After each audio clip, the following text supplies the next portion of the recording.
Greetings, this is Polly of the Spooky Polly. Congratulations if you've clicked on this video. That topic is so dry, but let me help explain a few things and maybe I can enliven a little bit. What is the first tenet of socialism? What is Socialism 101? Is the abolition of private property. That has worked in countries in which, well, like Russia and China, where they didn't even have a full industrialization yet, let alone people with money. And that was rather easy to install a socialist authoritarian system. In America, it wasn't so easy. We true had an industrial phase like Britain and Germany, and it was as harsh as any of them. Workers, in Pittsburgh, where I used to live, steel workers there under Andrew Carnegie would work 6 days a week, 12 hours a day, and they had to walk home. That's rough. And there were lots of accidents there too. But in time, workers got together, but trade unions and strikes, and just as wealth accumulated, things got better. Henry Ford broke the code. Ford was putzing with engines and cars, and he realized that he could sell to the rich and their acolytes. But boy, you could make a lot of money if you could sell to normal people. He credited with the assembly line. But more realistically, he understood that average person had to buy his product if he's going to be rich. And that was the concept that Ford had. The assembly line and to pay his workers enough so they could get a car. It was the beginning of consumer capitalism, which really should go to Ford. The consumer capitalism was what we have today. That's one of the things we have today. It is unlike the earliest days of the Industrial Revolution, where you made the heavy industry, and consumer capitalism is the smaller things, clothes, shoes, food, and if money amount. And people have to have disposable income to buy it. That's why wages rise, so people can get rich. Well, look beyond that. We're also I guess you would call it a stakeholder society, where you own homes, you own cars. I mean, you have a financial stake in the system we have. That's why socialism has no roots here. Can't take any roots. I mean, when Bernie Sanders ran in that soft soap socialism, that was so comical. People have cars, homes, good jobs. I'm going to give that up. That will say, well, yeah, take away our private property. Go ahead. It's for the good of all. But people don't do that. They don't think that way. However, a dark cloud is beginning to descend over our consumer society.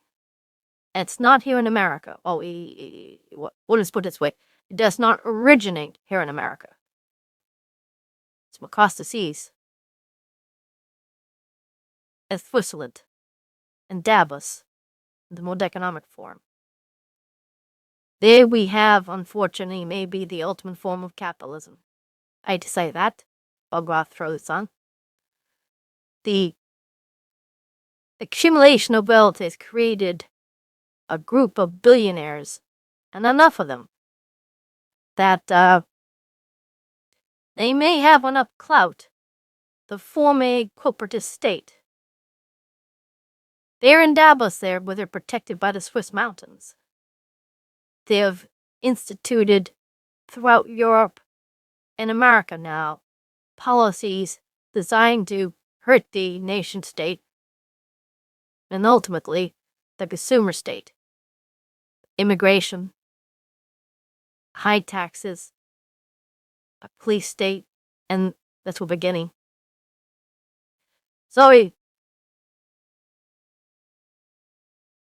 World Economic Forum has as its first principle, you will own nothing. Where have I heard that before? It is the same as socialism. Unless you have commissars, you have billionaires. They wish to take property. You say you own nothing, you'll be a renter society.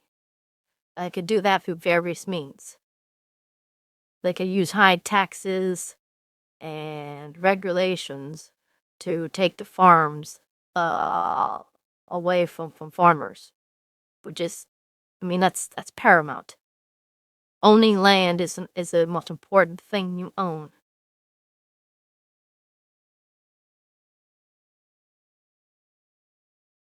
Davos, with their reach, has our media.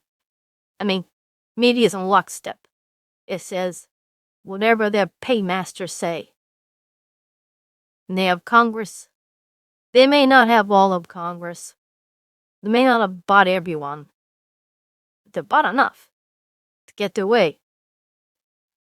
Davos is a top-down organization.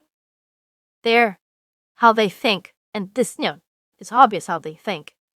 And it's logical. They say, corrupt the CEO, and the rest of the corporation will follow. Corrupt the politician, and his people that vote for him will follow. That's how they think. These men are our CEOs themselves, and that's just how they think. Well, I'm not sure if we're going to get there, to a corporatist society, but we're soon heading in that direction.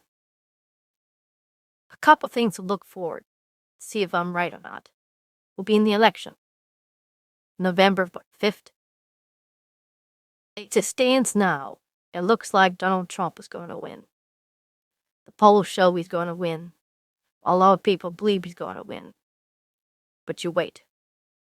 6 weeks to a month before the election, the polls will start to change. They'll say, oh, Joe's catching up. Joe's caught up. Joe's gone ahead. And guess what? Joe wins. Republicans lose the House, lose the Senate. Democrats sweep everything. If that happens, then we'll have the beginnings of a corporatist state. They're going to decrease the Supreme Court to 12, which will then gut our First, Second, and Fourth Amendments, and look at her pass whatever legislation they want. And if you're a election denier then, well, you could face jail, not just censorship.